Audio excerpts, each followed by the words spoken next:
Ang kwento ni Tomby. Ang kwentong ito ay hango sa totoong buhay. Mula ito sa isa nating tagapakinig. Karanasan ito ni Dante. Walang eksaktong taon. Probinsya ng Iloilo. Sigurado ka ba, Balong? Naayos lang sa mga tao dito na makipag-inuman tayo sa kanila. Mga dayo lang tayo dito eh. Ako nang bahala, Dante. Mga kaibigan ko yung mga yan. Nakilala ko sa trabaho. Iniimbitahan nila ako rito eh. Kaya ayos lang makipagsabayan sa kanilang uminom. Isa pa, piyesta naman eh. Ayoko lang may gawin silang hindi maganda. Alam mo naman yung ugali ko eh. Huwag kang mag-alala. Mababait naman sila, Dante. Sige na, nag-aantay na yung alak oh. Naanyayahan sa isang handaan si Balong kasama ang pinsang si Dante. Kilala ang binata sa kanilang baryo bilang isang mahusay na albularyo. Kinakatakutan sa kanilang bayan dahil bukod sa pagiging manggagamot, sinasabing may kaalaman din ito sa pambabarang. Nang mga panahong yun, walang kaalam-alam ang mga kaibigan ni Balong tungkol kay Dante. Pagdating sa tahanan ng kaibigan, ipinakilala nito ang pinsan. Nagsimula na ang inuman, kaya medyo may tama na ang ilan sa kanila. Nakisama na lamang si Dante. Sinasakyan ang mga biro ng kasamang lasing. Napansin ni Dante ang isa sa mga kainuman na palaging nakatitig sa kanya. Dahil wala naman itong ginagawang masama, hindi na lamang gaanong pinansin. Habang lumalalim ang gabi, unti-unting nag-iiba ang timpla ng lalaki. Nararamdaman ni Dante na tila siya ang pinupuntirya hanggang sa tahasan na itong hinamon ng lalaki. O ikaw, totoo ba itong sinasabi ng pinsan mo na magaling ka raw na manggagamot? Apo kasi ako ni Ka Armando mula sa kabilang ibayo. Kung talagang manggagamot ka, kilala mo siya no? Napatingin si Dante sa pinsan. Nagkibit balikat lamang ito. Oo naman, kilala ko ang lolo Armando mo. At totoo din na isa akong manggagamot. Nahinto sa pag-uusap ang lahat nang madinig ang sinabi ng binata. Dante ang pangalan mo, hindi ba? Ako naman si Jomar. Tandaan mo ang pangalan ko dahil sa susunod nating pagkikita, hindi na ganitong pag-uusap ang mangyayari. Nagulat si Dante. Hindi inaasahan ng binata na ganon ang sasabihin nito. Uy Jomar, lasing ka na yata ah. Tama na nga yan. Ang mabuti pa umuwi ka na. Hindi na maganda yung lumalabas sa bibig mo eh. Balong naman, gusto ko lang subukan kung totoo yung sinasabi mo. Gusto ko lang patunayan ang husay niya. Hindi na nagsalita pa si Dante. Alam nitong walang kahihinatnan ang usapang yun.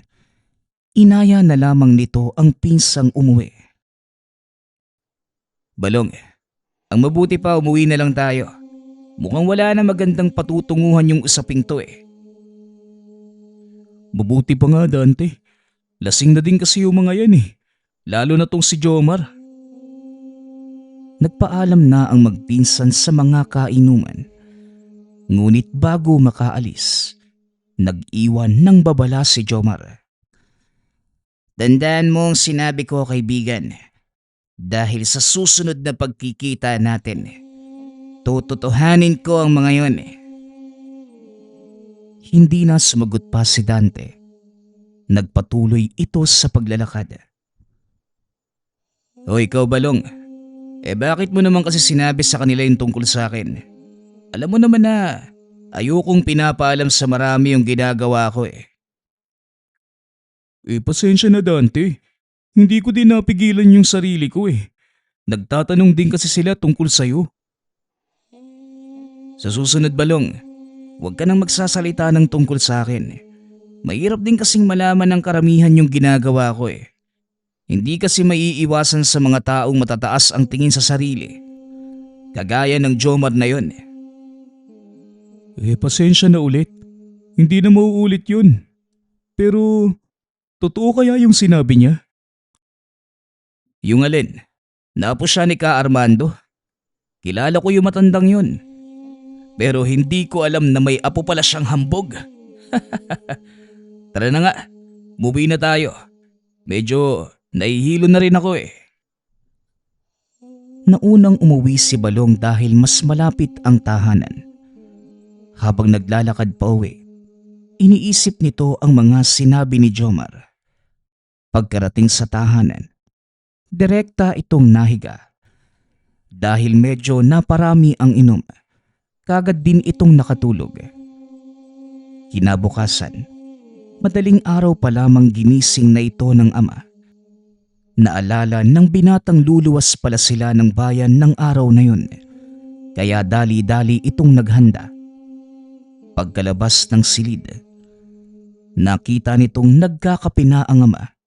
Nakabihis na rin ito, kaya naman dali-daling pumasok ng banyo ang binata para maligo.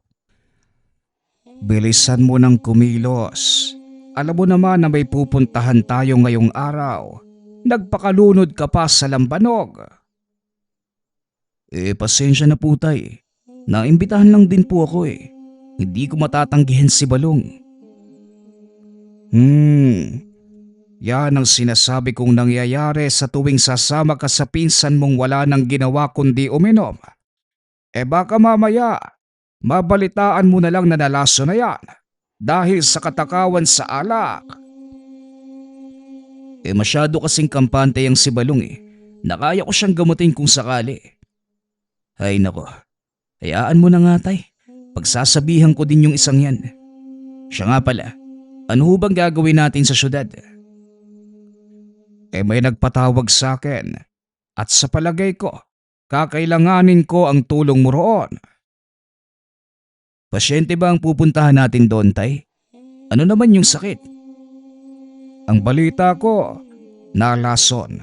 Pero nang patignan nila sa ospital, walang nakita ang mga doktor. Ilang beses na nilang ibinalik sa ospital. Pare-pareho lang din ang sinasabi ng mga doktor. May mga manggagamot na ding tumingin, pero wala naman silang magawa. Matapos makapaghanda, lumakad na ang mag-ama. Nakasalubong na mga ito si Balong. Magandang umaga po, Tio Tomas. Saan po yung lakad natin ngayon?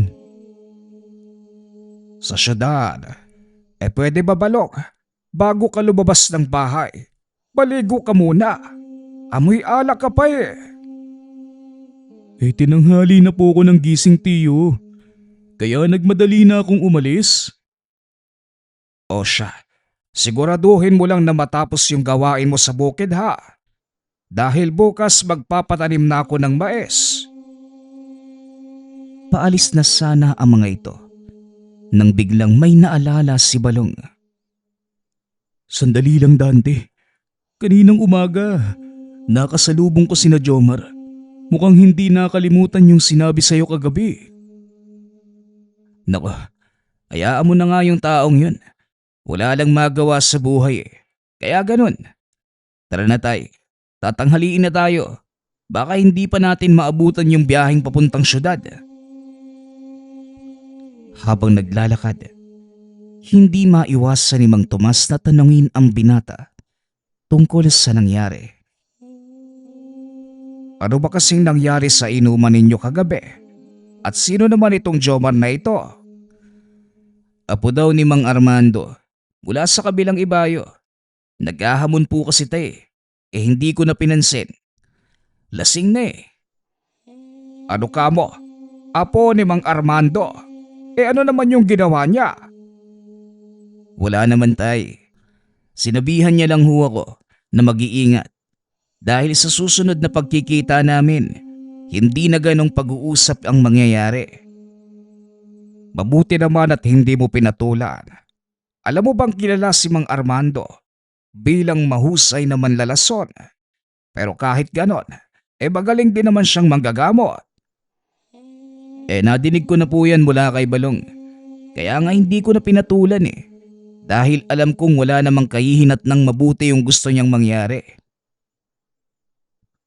Maya-maya pa, narating na ng mga ito ang terminal ng bus. Saktong papuno na ang sasakyan nila. Kaya nang makaakyat sila, kaagad na din itong umalis. Habang nasa biyahe, natulog si Dante.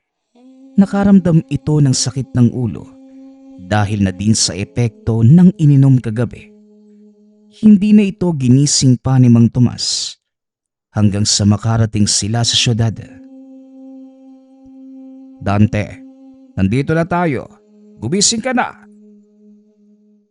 Dali-daling tumayo si Dante at naglakad pababa ng bus. Alam niyo na po ba yung papunta sa bahay ng pasyente, Tay? Mula rito, susunduin nila tayo. Habang wala pa sila bumili ka na ng kakailanganin mo. Medyo malayo ang lugar na pupuntahan natin sa mismong bayan at magtatagal tayo roon. Hindi ko alam ang totoong sakit ng pasyente natin. Tugon ni Mang Tomas. Ilang minuto ang nakalipas. Dumating ang isang lalaki. Kayo ho ba si Mang Tomas?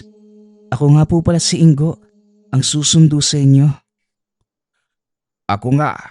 Mabuti naman at nakababa ka ng ligtas. Nagtataka si Dante kung bakit nasabi yon ng ama. Tay, bakit naman ho hindi siya makakababa ng ligtas? Mamaya ko na ipapaliwanag. Tara na, Ingo. 30 minuto ang biyahe sakay ng habal-habal ang tatlo. Pagkarating sa tahanan, lalong naghinala si Dante dahil kagad silang pinapasok. Tay, ano ho bang meron? Bakit parang kakaiba yung kilos ng mga tao rito? Maging ako, hindi rin alam ang totoong nangyayari. Pero isang bagay ang nilinaw sa akin ng asawa ng pasyente. May kaaway ang kanilang pamilya at inuunti-unti silang patayin ng mga ito. Kaaway? Ano naman po yung kinalaman natin doon? Isang mambabarang ang unti-unting lumalason sa kanila. 2 na sa mga kaanak ang nawala. Ngayon, ang padre de pamilya naman nila ang tinamaan ng kung anong sumpa. At yon ang kailangan nating pigilan. Mambabarang ang kalaban natin, Tay. Sigurado ka bang kaya natin to? Tiwala ko sa kakayanan mo, anak. At sana, magtiwala ka din. Dinala mo ba ang pinapadala kong gamit? Oo, Tay. Lahat ng gamit na dapat dalhin, dinala ko. May hinala na akong mangyayari to Pahusay. Dito ka muna at kakausapin ko lang ang pasyente. Titignan ko na din ang kalagayan niya. Hanggang sa pumasok na ng silid si Mang Tomas, kung saan nakahiga ang pasyente. Nanatili naman sa sala ang binata habang hinihintay na lumabas ang ama. Ilang sandali lang, pumasok ng bahay si Ingo. Naupo ito sa tabi ni Dante at inabutan ng sigarilyo ang binata. Malala na ang kondisyon ni Tio Roel. Sa palagay namin, hindi na siya gagaling pa. Huwag kang magsalita ng ganyan, Ingo. Magtiwala lang kayo kay tatay. Siguradong may paraan para magamot ang sakit niya. Pero marami namang gagamot ang tumingin sa kanya. Pero wala din silang nagawa. Namatay pa din yung 2 kong pinsan. Hindi kita masisisi kung mawalan ka ng tiwala sa mga manggagamot. Pero ibahin mo ang kakayanan namin ni tatay. Sige na, mukhang kailangan na ako sa loob. Naglakad ito papasok ng silid. nakita ang kalagayan ng pasyente. Napatakip na lamang ng bunganga ang binata dahil nabubulok na ang halos kalahati ng katawan nito. Parang gusto kong bawiin yung sinabi ko kay Ingo ah. Bakit mo naman nasabi ang bagay na yan? Dahil ba sa kalagayan ng pasyente? Isa kang manggagamot, Dante. Huwag mong sabihing nawawalan ka na din ng tiwala sa iyong sariling kakayanan. Hindi naman sa ganun, tay. Pero tignan mo nga yung kalagayan ng pasyente natin, oh. Hindi sa wala akong tiwala sa panggagamot. Pero sa nakikita ko, parang imposible nang magamot pa natin ang taong yan. Kagaya ng sinabi ko sa iyo, Dante, magtiwala ka lang sa kakayanan mo. Tara na, kailangan na nating magsimula. Inilabas ni Dante ang mga gamit. Samantalang si Mang Tomas naman, nagsimula ng tawasin ang pasyente. Nang matapos sa ginagawa, kinausap nito si Dante. Hindi pa din kumakalas ang mambabarang na nagbigay ng sakit sa pasyente. Ito na ang pagkakataon para mahuli siya. Malakas ang mambabarang na ito, Dante. Kaya kakailanganin ko ang tulong mo. Sa mga sandaling to, malamang alam na ng mambabarang na narito tayo. Bahagyang kinabahan si Dante dahil sa tagal na niyang nanggagamot. Ito ang unang pagkakataon na makakaharap siya ng isang malakas na mambabarang. Aminin ko sa iyo, tay. Ito ang unang pagkakataong makakainkwentro ako ng isang mambabarang. Sana lang kayanin ko. Huwag mong pairali ng takot mo, Dante.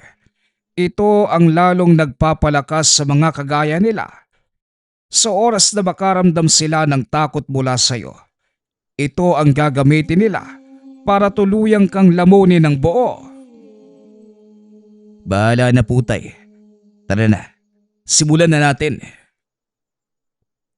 Tumayo ang binata sa tabi ng pasyente. Laking gulat nito nang biglang hawakan ng matandang babae ang kamay. Pakiusap. Tulungan po ninyo ang asawa ko.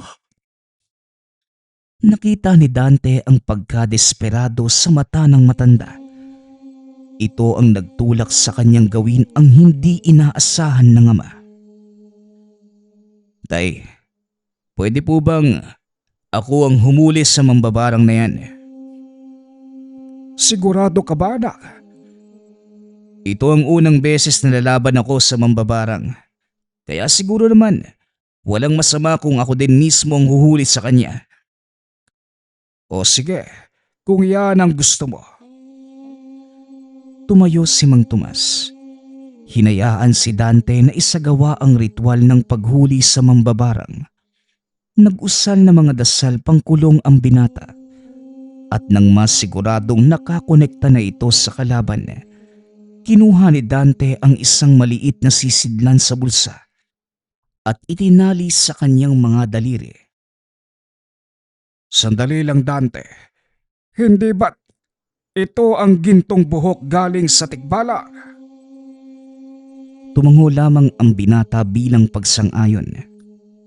Itinuloy nito ang ritual at nang matapos, sinubukan niyang tanungin ng pasyente. Kung nadidinig mo ko, sumagot ka. Ano ang kailangan mo sa taong ito? Hindi dumilat ang mata ng pasyente. Ngunit nakita niya itong ngumiti. May pakialamero na namang nanghihimasok sa mga ginagawa ko. Gusto mo din bang mamatay kagaya ng mga nauna? Sa pagkakataong yun, alam na ni Dante na ang kausap niya ngayon ay ang mismong mambabarang. Magkahalong emosyon ang nararamdaman ng binata. Hindi nito alam kung saan magsisimula. Napalingon si Dante kay Mang Tomas. Huwag mo kong tignan ng ganyan. Ituon mo lang ang pansin mo sa pasyente mo. Muling ibinalik ni Dante ang atensyon sa pasyente at sa mambabarang na nakasanib dito. Anong kasalanan ng taong ito sa'yo? At bakit mo inuunti-unti ang kanyang pamilya? Kasalanan? Marami. Hindi ko na maisa-isa. Pero sasabihin ko sa iyo ang isa sa mga yon. Pinatay ng taong ito ang anak ko. Pinatay? Sa paanong paraan? Habang kausap ng binata ang sanib, tinanong naman ni Mang Tomas ang kaanak ng pasyente tungkol sa sinasabi nito. Ayon sa asawa, wala silang alam tungkol sa totoong dahilan kung bakit pinaparusahan sila ng mambabarang. Paano mong nasabi na ang taong ito nga ang pumatay sa anak mo? May mga nakakita. Walang awa niyang sinagasaan ng traktora ang anak ko habang namumulot na mga tuyong kahoy sa daan. Nanlaki ang mga mata ng asawa ng pasyente. Bigla nitong naalala ang balita tungkol sa isang binatang may diferensya sa pag-iisip na nasagasaan sa daang pababa ng bundok. Walang ibang nakakaalam kung sino ang nakapatay. Kaya pala, madalas kong nakikita ang asawa kong tulala bago pa mangyari sa amin ang ganito. Ngayon malinaw na sa akin ang sinasabi ng mambabarang. Tomas, sabihin mo sa amin kung ano ang pwede naming gawin. Ang totoo, hindi ko rin alam ang gagawin. Nakasalalay kay Dante ang mga magaganap. Magtiwala lang tayo sa anak ko. Alam niya ang dapat gawin. Kahit alam nitong nag-aalangan si Dante sa mga kilos, malaki ang pananalig niya sa likas na kakayanan ng binata. Bata pa lamang si Dante, kinakitaan na ito ng kakaibang kakayanan sa panggagamot. Maging si Mang Tomas, hindi alam ang totoong pinagmulan. Dahil ni minsan, hindi naman niya tinuruan ang binata. Nakita na lamang niya itong ginagamot ang kanilang kalabaw na nakagat ng makamandag na gagamba. Simula noon, unti-unti nang hinasa ni Mang Tomas ang husay ni Dante hanggang sa natuto ito ng mas komplikadong pamamaraan. Sa kalagitnaan ng pag-uusap, biglang napasigaw ang pasyente. Laking gulat na mga ito nang makitang pinaparusahan na ni Dante ang nakasanib. Nagtaka ang matanda kung paanong napasok ng anak ang malakas na depensa ng mambabarang. Bago pa man niya ipasa ang panggagamot kay Dante, sinubukan na nitong pasukin ang depensa nito. Ngunit napakalakas na kahit siyang batikang manggagamot, nahirapang makapasok. Anong ginagawa ng tikbalang sa dome ko? At paano kang nakapasok? Tanong ng nakasanib. Saka pa lamang napagtanto ni Mang Tomas kung paanong napasok ng binata ang depensa ng mambabarang. Ngayon alam ko na kung saan ang gagaling ang lakas mo, Dante. Sa hinaba-haba ng panahon, ngayon ko lang naisip ang tungkol sa alaga mong tikbalang. Ngayon, mambabarang, makikipagtulungan ka ba sa akin? Pinatay ng taong ito ang anak ko. Ano ang gusto mong mangyari? Palampasin ko na lang ang kawalang hiyaan ng taong ito. Para sa akin, nararapat lang na parusahan ang kriminal na ito. Nauunawaan ko ang galit mo. Masakit ang mawala ng mahal sa buhay. Pero hindi mo kailangang ilagay ang batas sa kamay mo. Walang maidudulot na kabutihan ng paghihiganti. Tignan mo ang nangyayari sa'yo. Sino ang lumalabas na masama? Dahil sa mga taong kagaya ng pasyente mo, marami ang nagiging katulad ko. Hindi mo ko masisisi kung gawin ko man ito sa kanya. Hindi na natin may babalik ang mga nangyari. At alam mo na mapapahamak ka lang sa oras na magmatigas ka. Kung nauunawaan mo ang sitwasyon, alam mong hindi ka sasantuhin ng mga alaga ko. Pero hindi ko na hayaang umabot pa sa ganun. Kaya bibigyan kita ng pagkakataon. Alisin mo ang sumpa sa pamilyang to. Hindi ako mangangako, pero gagawin ko ang lahat para mabigyan ng hustisya ang pagkamatay ng anak mo. Kakaiba ka sa baka manggagamot na nakalaban ko. Masasabi kong mabuti kang tao. Pero ipapayo ko lang sa'yo, bata. Huwag kang masyadong mabait. Dahil sa huli, maaari itong gamitin ng mga tao laban sa'yo. Matapos yun, nawala ng malay ang pasyente. Dali-daling tumayo si Mang Tomas at hinawakan nito ang pulso. Magaling, Dante. Ligtas na ang pasyente. Hindi ko alam kung ano ang ginawa mo. Pero nanalo ka. Wala na ang sumpa sa katawan ng taong ito. Pinulsuhan din ng matanda ang mga kaanak nito. Napag-alamang tuluyan ng nakalas ang sumpa. Tinupad ng mambabarang ang kanyang pangako. Aling Marta, nakipagkasundo ako sa mambabarang para mawala ang sumpa sa inyo.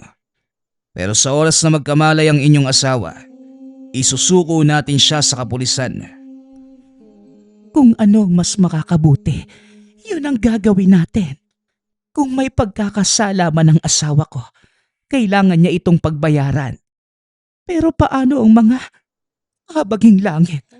Nawala ang lahat ng sugat niya. Paano nangyari ang himalang iyon? Nagulat si Aling Marta nang makitang wala na ang mga sugat ng asawa. Bumalik na din sa dati ang balat. Nangangahulugan lang na sinunod ng mambabarang ang aming kasunduan. Kaya ngayon, tuparin niyo ang sa inyo. Maya-maya pa, nagising ang pasyente at inusisa ito ni Aling Marta.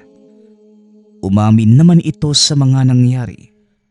Ang dahilan ng matanda, hindi nito napansin na may tao sa kalsada. Dahil bukod sa madilim na mga oras na yun, napakaingay pa ng makina ng traktora. Nagulat na lamang ito nang lumingon sa bandang likuran. Nakita ang lasog-lasog na katawan ng isang binata. Ngunit sa takot na matanda, mabilis nitong pinaandar ang traktora. Ilang araw nga ang nakalipas, nagsimulang magkasakit ang kanilang pamilya hanggang sa isa-isang nawala ang dalawang anak. Mabuti na lang at nagawang agapan ng anak ko ang sumpa ng mambabarang. Kung hindi, baka nabura na kayo sa kasaysayan ng baryong ito. Marami pong salamat sa tulong ninyo. Siguro kung hindi kami lumapit sa inyo, malamang wala na rin ang asawa ko. Hindi kami ang dapat mong pasalamatan, kundi ang Diyos. Kalooban niyang iligtas ang buhay ng asawa mo. Kaya nagyari ang lahat ng ito. Magsilbisa ng aral sa inyo ang kaganapan. Hindi na din kami magtatagal. Gagabihin na kami sa pagbiyahe. Akala ko ba tay, magtatagal pa tayo dito? Yun din ang akala ko. Pero nagawa mong tapusin ang gamutan sa loob lamang ng ilang oras. Kaya wala na tayong dahilan para manatili. Hindi na sila pinigilan ni Aling Marta. Inihatid sila ni Ingo papunta sa terminal. Maraming salamat sa inyo. Akala ko talaga wala nang pag-asang gumaling ang tiyuhin ko. Wala yun. Kagaya nga ng sabi ni tatay, kalooban ng Diyos na bigyan ng isa pang pagkakataon ng tiyuhin mo. O paano? Nandito na ang bus na sasakyan namin. Sige, mag-iingat kayo sa muli. Maraming salamat. Akmang sasakay na sana si Dante ng bus. May humawak sa kanyang kamay. Nilingon ito ng binata. nakita ang isang matandang babae. Magandang gabi ho. Ano pong may tutulong ko sa inyo? Wala naman. Magpapasalamat lang ako. Dahil sa iyo mabibigyan ng katarungan ang kamatayan ng anak ko. Maraming salamat, iho. Tanggapin mo ang bagay na ito. Nawa ay makatulong sa mga susunod mong panggagamot. Saka pa lamang nalaman ni Dante na ang matandang yun walang iba kundi ang mambabarang na nakainkwentro. Wala pong anuman. Ginawa ko lang po ang nararapat. Pasensya na din kayo kung kinakailangan kong gumamit ng dahas. Nauunawaan ko. O siya, hindi na kita aabalahin pa. Baka maiwan kayo ng bus. Ingatan mo ang talisman na yan. Lalo nitong palalakasin ang mga alaga mong tikbala. Matapos ay umalis na rin ang matanda. Habang nakaupo sa bus ang binata, hawak-hawak nito ang ibinigay ng matanda. Hindi niya ito inilabas hanggang sa makarating sa tahanan. Ano ba yung hawak mo, anak? Kanina ko pang napapansin yan sa bus eh. Ibinigay ho ng matanda eh. Maniwala kayo sa hindi. Siya din po yung mambabarang na nakainkwentro ko. Nanlaki ang mga mata ni Mang Tomas sa isinagot ng binata. Nagkita kayo. Bakit hindi ko man lang naramdaman ng presensya? Ay nako, kung ano man yung hawak mo, bukas na natin pag-usapan. Napagod ako sa biyahe. Pumasok na ito sa silid. Nagpahinga. Naiwang nakahiga sa sala si Dante habang pinagmamasdan ang talismang ibinigay ng matanda. Gawa ito sa kahoy na may nakaukit na muka ng isang nilalang sa magkabilaan. Habang tinitignan ni Dante ang bagay na yun, hindi na malayan na unti-unti na palang nakakatulog. Nagising ang binata sa ingay ng kahol ng mga aso. Pagdilat nito, napagtanto ni Dante na umaga na pala. Kaya bumangon ang binata at pumunta ng kusina. Habang nagmumumog, nadinig nito ang usapan ni Mang Tomas at ng ama ni Balong na si Mang Abel. Mukhang nalason yata si Balong Tomas. Hindi na kumakain ang pamangkin mo. 2 araw simula nang magpunta sila sa inuman ni Dante. Nasa na nga pala yung batang yun? Abae, malamang natutulog pa. Pero teka, anong kinalaman ni Dante sa nangyari kay Balog? Malamang silang dalawa ang magkasama, Manong. Kaya natural lang na siya ang tanungin ko. Sandali lang, tatawagin ko muna. Akmang aakyat na ng bahay si Mang Tomas nang makasalubong nito ang binata. Hindi na po kailangan, tay. Magandang umaga, Tio Abel. Ano po ba yung nangyari kay Balong? Namimilipit sa sakit ng tiyan. Panay ang pagsuka. Hindi na din nakakakain 3 araw na ngayon. Nadinig ko po ang sinabi niyo. Nangyari sa kanya yon 2 araw matapos kami makipag-inuman sa mga kaibigan niya sa kabilang baryo. Parang alam ko na kung sino ang may gawa nito. Sandali lang po ha. Magkakape lang po muna ako. Pumasok ito ng tahanan upang magtimpla ng kape. Pinatuloy naman ni Mang Tomas si Mang Abel upang makapag-usap ng maayos. Pagkabalik ni Dante, may dala na itong 3 tasa ng kape. Naupo ito sa harapan ng tiyuhin.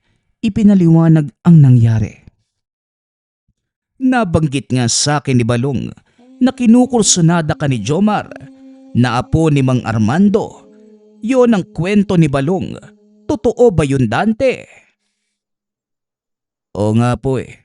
Hinamon ako nun. Pero hindi ko na binigyan ng pansin. Lasing na siya ng mga oras na yun, Tiyo eh. Umiwas na lang kami ni Balong. Pero hindi ko alam na ganun pala kalalim yung galit niya.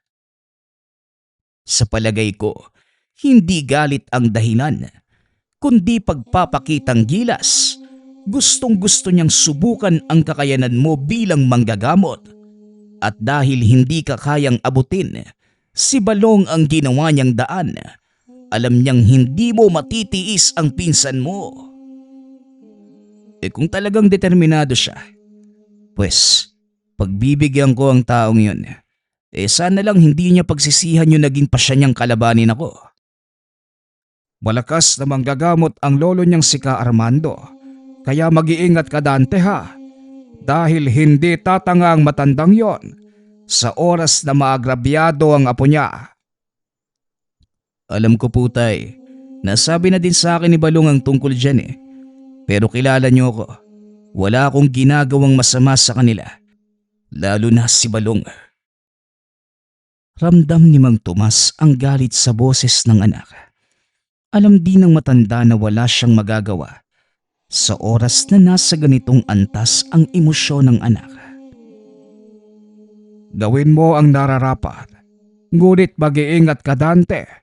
Hindi basta-basta ang kakaharapin mo kung sakali. Matapos ang pag-uusap na yun, pinuntahan ng binata ang pinsan.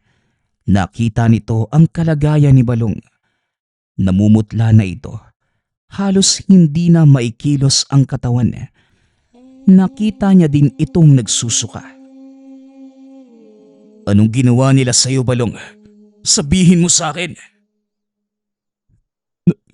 Napuruhan yata ako ng laso ni Jomar, Dante. Ayoko pang mamatay. Pakiusap, tulungan mo ko.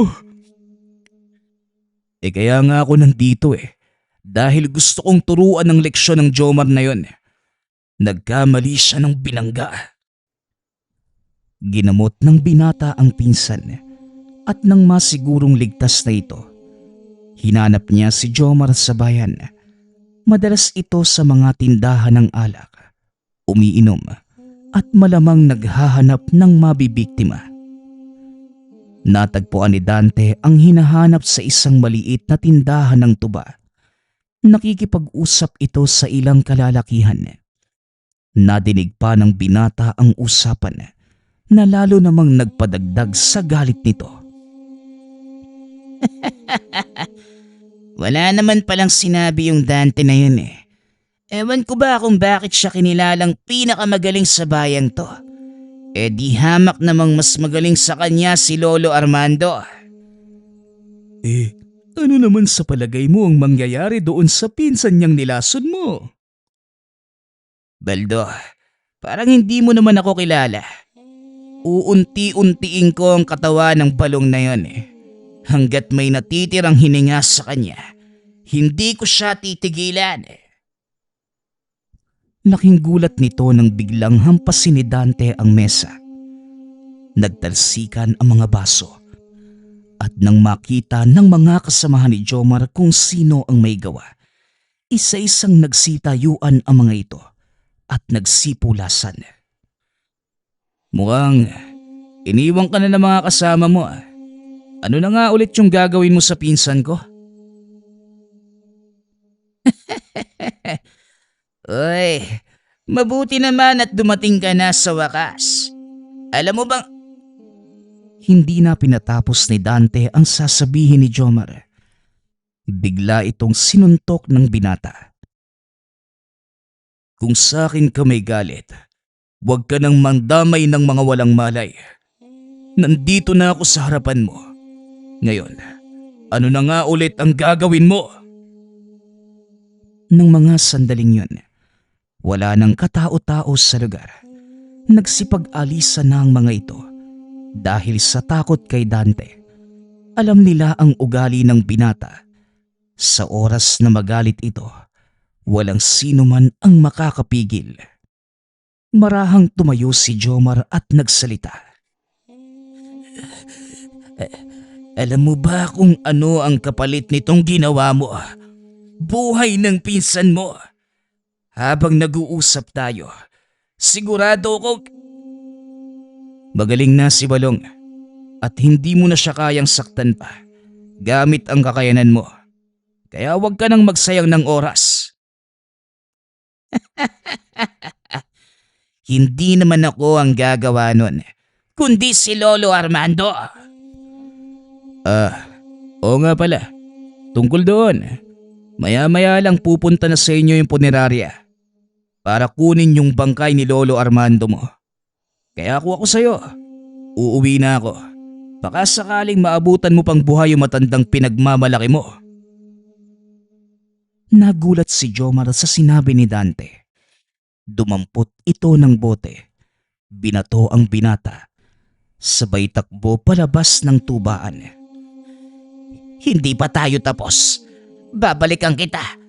At sa oras na may mangyaring masama sa Lolo Armando ko, uubusin ko ang lahi mo. Sige lang, aantayin kita. Matapos ang pangyayari, mabilis itong bumalik sa tahanan nila Balong. Gising na ang pinsan, kaya naman nagawa nitong ikwento ang buong pangyayari. Talaga namang napakayabang ng Jomar na yon, Dante. Pero anong ginawa mo?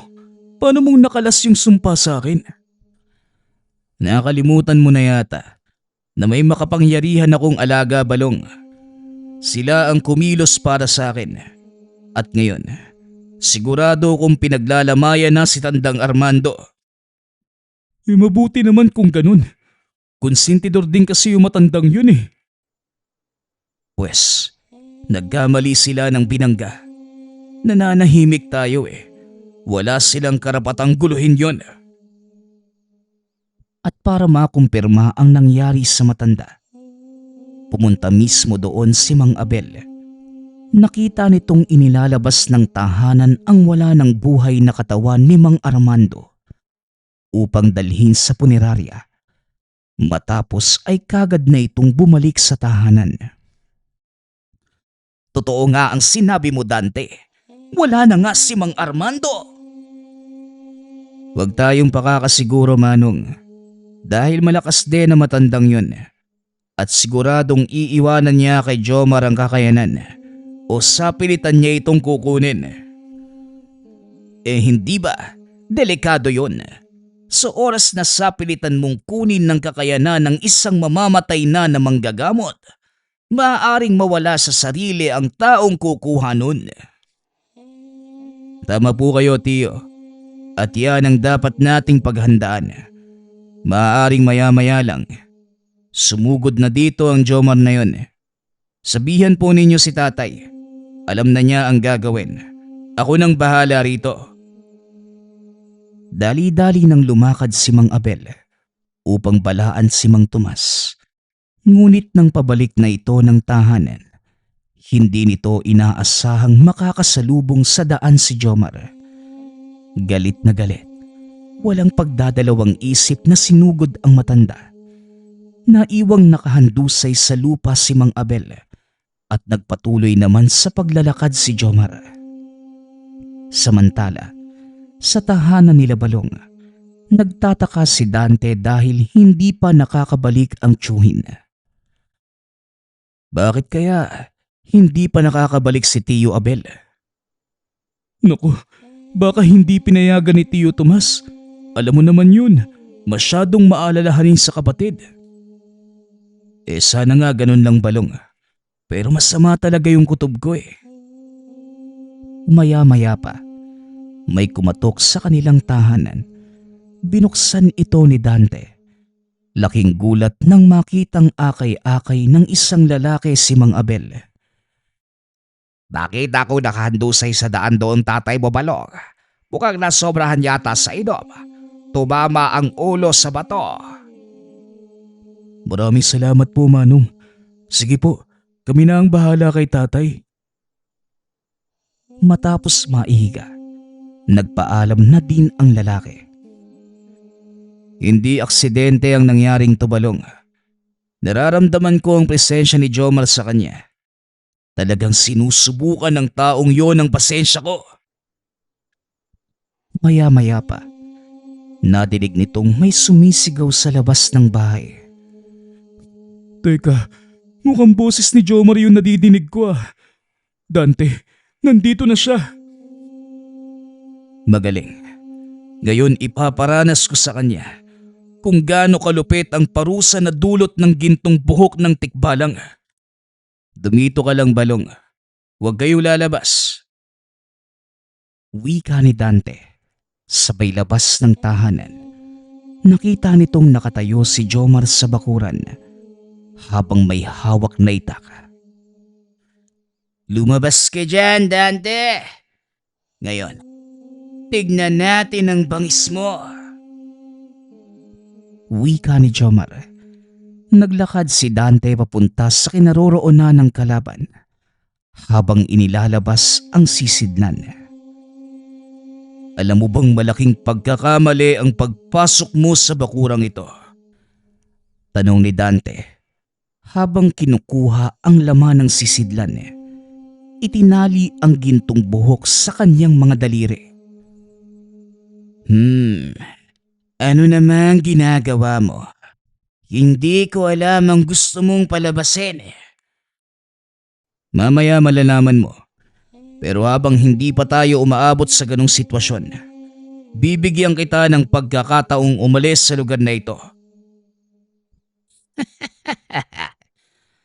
Ang lakas ng loob mong sabihin sa akin yan. Napaghahalataang hindi mo alam ang layo ng antas ng kakayanan natin ngayon. Alam ko, sa pilitan mong kinuha ang bertud ni Tandang Armando para lang makapaghiganti sa kaganapang ikaw mismo ang may pasimuno. Ako ang may pasimuno. Pinatay mo ang lolo ko. Sino sa palagay mo ang may kasalanan? Ibabalik ko sa iyo ang katanungan. Sino sa palagay mo ang nag-umpisa? Nilason mo si Balong. Inuunti-unti mo siyang patayin. Sa palagay mo, hindi ako gagawa ng paraan para iligtas ang pinsan ko. Nagkataong kinonsente ni Tandang Armando ang kabuktutan ng ugali mo. Kaya pati siya nadamay. Hindi ko na uulitin pa, Jomar. Umalis ka na.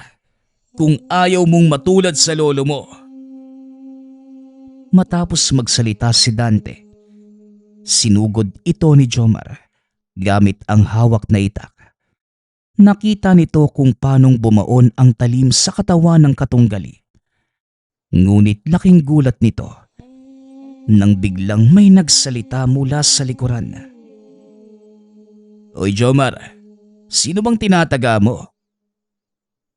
Nilingon ito ni Jomar. Inundaya ng taga ang binata. Walang hiya ka. Lumaban ka ng patas. Patas naman ako kung lumaban. Nagkataon lang na nasa teritoryo kita. Kaya nasasakop ka ng aking kakayanan. Hindi lang ako basta manggagamot.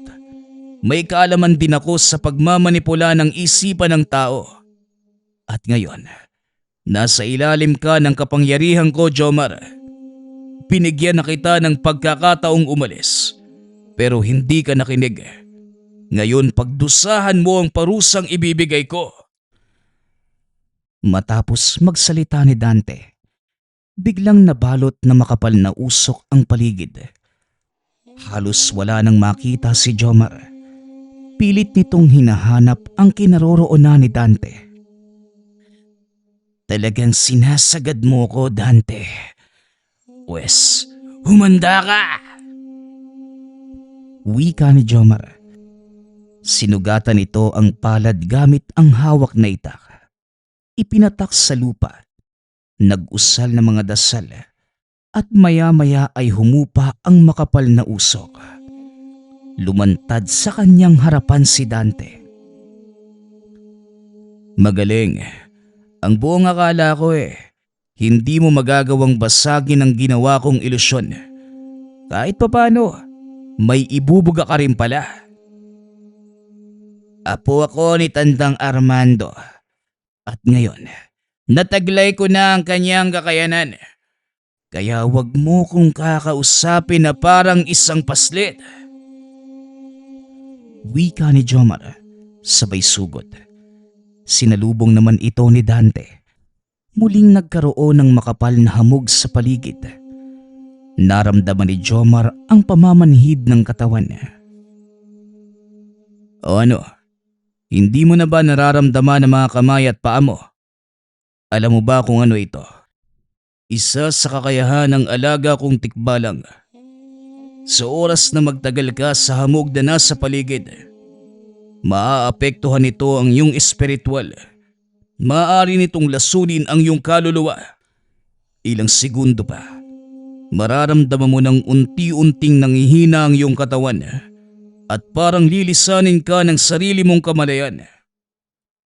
Huwag ka nang manlaban pa dahil wala ka nang magagawa. Iwinasiwas ni Jomar ang itak sa iba't ibang direksyon para hindi lang mawala sa wisyo. Kusang tumatakas ang kanyang kaluluwa sa katawan. Unti-unting bumagsak ang binata hanggang sa nabitawan na ang itak. Humupa ang makapal na hamog hanggang sa magliwanag ang kapaligiran dahil sa sinag ng buwan. Habang nakatihaya, napagtanto ni Jomar na wala siyang kalaban-laban kay Dante. Sinayang mo ang kakayanang taglay ni Lolo Armando mo. Kung sa kabutihan mo sana ito ginamit, marami ka sanang natulungan. Pero huli na ang lahat para sa iyo, Jomar. Dahil nilamon ka na ng galit at paghihigante, hindi nababagay sa iyo ang ganitong uri ng kakayanan. Hindi ka nababagay na mabuhay pa sa mundong ito. Wika ni Dante. Iminulat ni Jomar ang mga mata. Nakita ang 4 na tikbalang na nakapaikot sa kanya. Naaninag din ito ang suot na talisman ni Dante. Ngayon, nauunawaan ko na kung bakit napakalakas mo. Tama ka. Mali nga ang taong binangga ko. Pero huli na para pagsisihan ko ang lahat. Hindi ko matatanggap ang kabiguang ito. Kaya ako na mismo ang kikiti sa sarili kong buhay. Tugon ni Jomar, sabay saksak sa sarili, gamit ang natitira nitong lakas. Hindi yon ang balak gawin ni Dante. Ngunit huli na, kusa na nitong kinitil ang sariling buhay. Matapos ang labanang yun, nagpasalamat ang binata sa mga alagang tikbalang na naging katuwang sa pakikipaglaban. Maraming salamat sa tulong niyo, mga kaibigan. Kahit saan talaga, maaasahan ko kayo. Tawagin mo lamang kami sa oras na kakailanganin mo ng tulong. Darating kami ng walang pag-aalinlangan, Dante. Tugon ng isa sa mga tikbalang. Matapos nagpaalam na ang mga ito, bumalik sa loob ng tahanan ang binata. Laking pasasalamat nito dahil nagkamalay na si Mang Abel.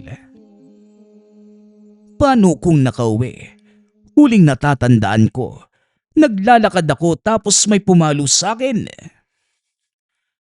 Wala ka nang dapat alalahanin, Tiyo. Tapos na po ang labanan. Wika ni Dante. Tumingin sa labas ng bintana si Mang Abel. Nakita ang walang buhay na katawan ni Jomar. Mahabaging langit! Kawawa naman ang binatang yan. Pinalaki sa maling asal ni hindi man lamang tinuruan ng tama. Maya-maya pa, natanaw ng mga ito si Mang Tomas na papasok ng bakuran. Oh, ano nangyari sa taong yon? Sino ang may gawa nito sa kanya? Nagpakamatay si Jomar dahil sa kahihiyantay. Hindi matanggap ng taong yon ang pagkatalo at kahihiyan sa ginawa niya. Ang kagandahan lang dahil bago siya mamatay, napagsisihan na niya ang lahat ng ginawa niya. Mabuti naman kung ganon. Kailangan nating ipaalam sa kanyang pamilya ang nangyari. Alam kong maaari silang magsalita ng masakit laban sa iyo, Dante. Pero kailangan mo itong tanggapin at humingi ng kapatawaran. Hindi dahil sa inaamin mo ang kasalanan, kundi dahil ito ang nararapat mong gawin. Nauunawaan ko po, Tay. Ngayon din po, ihahatid namin ang bangkay ni Jomar sa kanilang tahanan. Pag-uusap ng mag-ama. Ikinarga ng binata ang katawan ni Jomar sa karosa. Dinala ito pauwi sa kanilang tahanan. Nakita ng mga kaanak nito ang kalagayan ng binata. Wala naman silang nagawa, kundi ang umiyak. Sinalubong ng isang babae ang karosa habang nakaunat ang mga kamay.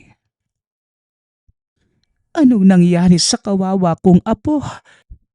Ikaw, anong ginawa mo sa kanya? Ginawa ko lang ho ang nararapat. Alam kong masakit yung pangyayaring to para sa inyo. Pero alam ko din na bawat kasalanan sa mundong ito may kabayaran.